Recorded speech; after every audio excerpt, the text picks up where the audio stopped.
G'day everybody, where's Wally here? Well, today we're going to have a look at quantum eraser. And by we, I mean myself and Professor Phil Bell. Well, quantum eraser, he brought his own special brand of scientific denial and derp to the table, and he was having a go at conspiracy cats. Well, we didn't want to let that go by without having at least a word or two to say about it. Well, I guess I'll let Professor Phil Bell take it away. Well, hello folks. So Wally from Where's Wally's invited me to do a piece on some garbage published by a flat earther calling himself Quantum Eraser. I guess you all know who that is. Now I was quite happy to oblige and help him stick it to that galah, who's the apparent pope of flat earth knowledge. And flatties flock to him for their talking points and the latest nonsense. Now, I have no problem with that. All religions and all cults have their gurus. But for me, this guy is just a garden variety grifter. Only this time, he's crossed the line.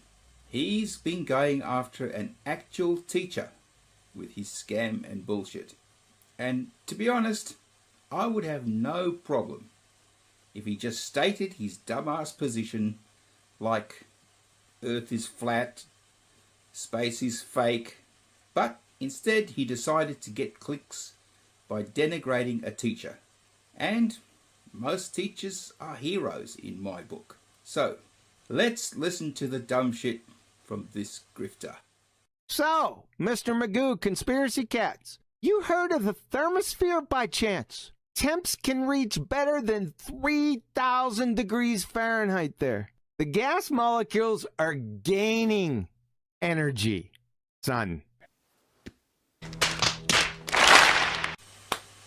Oh man, QE, you are an absolute dumbass.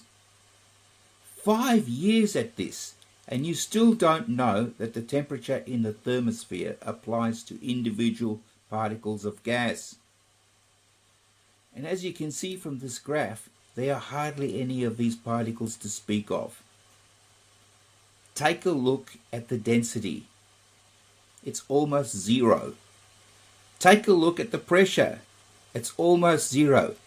It tells us that there's hardly any particles of gas there. So even if a few particles of gas have energy, it's still cold around them, dumbass. You need stuff in there to heat up.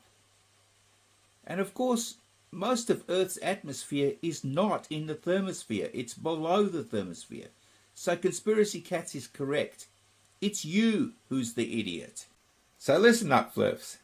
When QE and Oakley bang on about the second law of thermodynamics, ask them how come entropy fails to make the high pressure on the ground rush to the low pressure at the top of a mountain or in the stratosphere. You know what? Here's why you don't have the stones to ask them. Because they will shout at you. They'll call you names. They'll insult you, and then they'll ban you from engaging on their site. And of course you don't want that, do you? Your flat earth identity is everything. Okay, seriously, you don't need this nonsense to feel special. Here's a good way.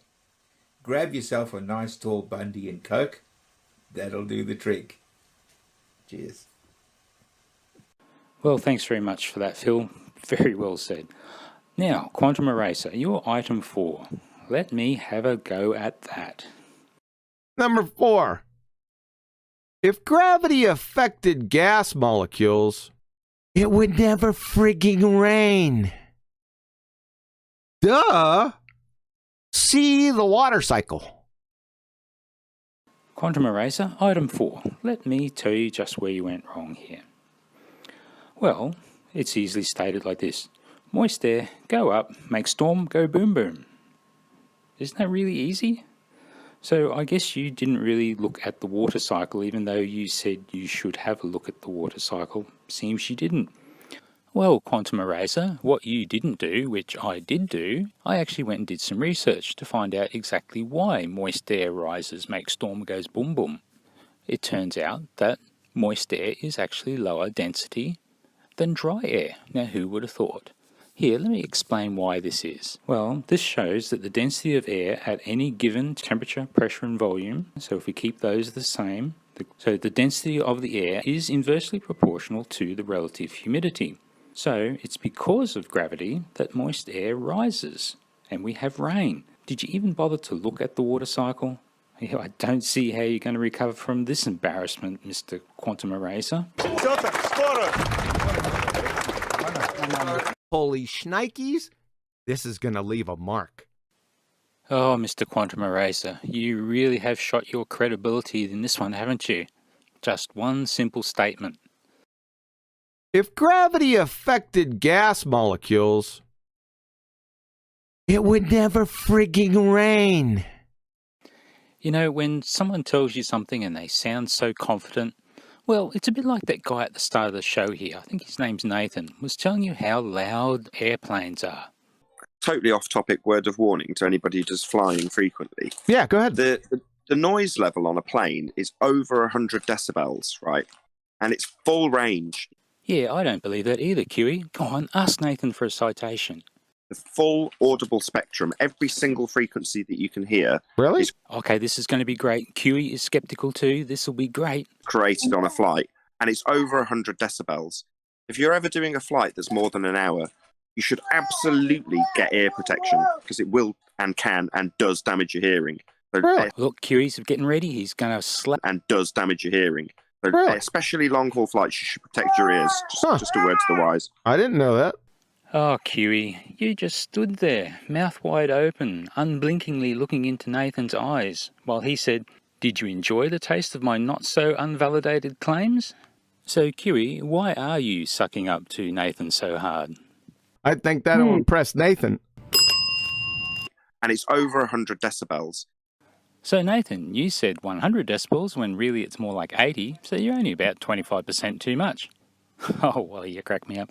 Oh, audio jokes are as easy as falling off a log, and maths jokes are tight. He's not even right about that, by the way, but he's telling you how loud jet planes are inside, and you're all believing him. And what if he then said, you know, the loudest time is when they start flapping their wings to take off? Well, you know, that's really wrong, so don't you, think everything else he said is probably highly questionable? Questionable education. I think that's what we're getting from you, Kiwi. Mr. Conspiracy Cats. I could take a look at the circumstances, who he is, what his education level is, and try to put it together at least a little bit, mainly because he knows his subscribers are basically have zero science acumen and they're illiterate, so he can get away with this. So that one, no. We flowed straight and level. That's a pretty thick cloud deck. And then when we bursted through the clouds, you're dead. DED, brother. I always say this, right? Just let them open up their incoherent pie holes, right? And they'll do your work for you. Holy shnikes, this is going to leave a mark. Okay, well, enough of poking Kiwi. Oh, who am I kidding? We've got more yet. Moist air, go up, make storm go boom boom. Why is moist air less dense than dry air? Well, it's really simple, barely an inconvenience. Let's have a look at the chemistry. Air is 21% oxygen, 78% nitrogen, and a few other bibs and bobs like argon and carbon dioxide thrown in there just for fun. You agree with that? I'm sure you do. And I'm sure you will agree that PV equals nRT, the ideal gas equation, is a thing. Yes? Of course you do. So from that we know that for any given pressure and temperature and volume, so if we keep those three the same, the number of molecules inside that volume is exactly the same, regardless of what type of gas is in there. So that means if we add water vapour into this given volume, we have to kick out some oxygen and nitrogen to do that. Now, atmospheric oxygen, O2, is 2 oxygen atoms. They have an atomic mass of roughly 16, so 2 times 16 gives a molecular mass of 32. Similarly for nitrogen, it's a diatomic molecule, has 2 nitrogen atoms, each roughly 14. That gives a molecular mass of 28. Now water, H2O. That is 2 times 1 plus 16, only 18. So 18 is always less than 32 or 28, correct? That means the lighter ones are kicking out the heavier ones, so the average overall density of that volume will be less. Same number of molecules, same volume, same temperature, same pressure, lower density. Too easy. Now part 6. Interesting. Number 6, listen to this closely. From Introductory Chemistry again, Open Text BC. The average kinetic energy of gas particles is proportional to the absolute temperature of the gas. And all gases at the same temperature have the same average kinetic energy. Duh. So, Mr. Magoo, conspiracy cats, you heard of the thermosphere by chance? Temps can reach better than 3,000 degrees Fahrenheit there. The gas molecules are gaining energy, son. Gaining. The temperature at that great height is actually that high, no problem. But QE, you missed one thing. Just how many molecules are there at that height? Let's have a look at this simple observation that gives us a clue to just how many. Mage 2, I'm sure you're familiar with it. Well, that measured the atmospheric pressure all the way from the ground up to 38 kilometres up. And by that stage, almost all of it was gone.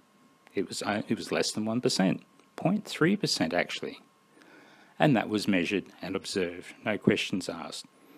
So, if we want to go 10 times higher to the thermosphere, what do you reckon? It's going to be 3/5 of 0.3% of SFA by this stage. So there's going to be so little molecules in the thermosphere, those few that are there can be moving really fast, which means they're a really high temperature.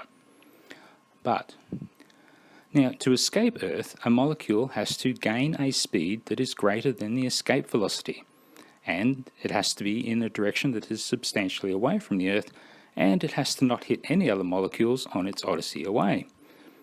Despite this, about 80 tons of atmosphere a day manages to make the escape from Earth. Now, occasionally a molecule can get enough energy from energetic particles from the Sun.